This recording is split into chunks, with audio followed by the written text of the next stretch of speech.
અફઘાન વિદેશ મંત્રીની ભારતની ઐતિહાસિક મુલાકાત વચ્ચે પાકિસ્તાને કાબુલ પર હવાઈ હુમલો કર્યો, જે પ્રાદેશિક તણાવને વધુ ગાઢ બનાવવાનો સંકેત છે. કાબુલમાં પાકિસ્તાની વાયુસેના PAFના હવાઈ હુમલાના પરિણામે મોટા વિસ્ફોટો સંભળાયા હતા. પાકિસ્તાની મીડિયાના દાવા મુજબ આ હુમલામાં તહરીક-એ-તાલિબાન પાકિસ્તાનના ઠેકાણાઓ નિશાન બનાવવામાં આવ્યા હતા. તે સમયે તાલિબાનના વિદેશ પ્રધાન અમીર ખાન મુત્તાકી ભારતની ઐતિહાસિક રાજદ્વારી મુલાકાત માટે નવી દિલ્હી પહોંચ્યા હતા.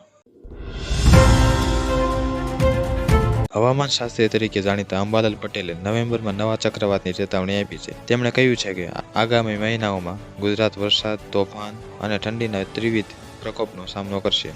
આ ચેતવણી ખેડૂતોને સતર્ક રહેવાની સલાહ આપે છે. દેશના પર્વતીય પ્રદેશોમાં ઠંડી પડી રહી છે. ઘણી જગ્યાએ હિમવર્ષા થઈ રહી છે. ચક્રવાત શક્તિ બાદ ગુજરાતમાંથી એક મોટી આગાહી આવી છે. ગુજરાતમાં ચોમાસાની વિદાય વચ્ચે પણ હવામાન વિભાગ દ્વારા અનેક જિલ્લાઓમાં ભારે વરસાદને લઈને આગાહી કરવામાં આવી છે. આગામી 2 દિવસ હળવાથી સામાન્ય વરસાદની શક્યતા છે. 2 થી 3 દિવસમાં રાજ્યમાંથી ચોમાસું વિદાય લે તેવી શક્યતા છે. આગામી 2 દિવસ વરસાદની આગાહી હવામાન વિભાગે કરી છે. આગામી 2 દિવસ સૌરાષ્ટ્ર અને દરિયાકાંઠાના વિસ્તારોમાં વરસાદનું અનુમાન છે.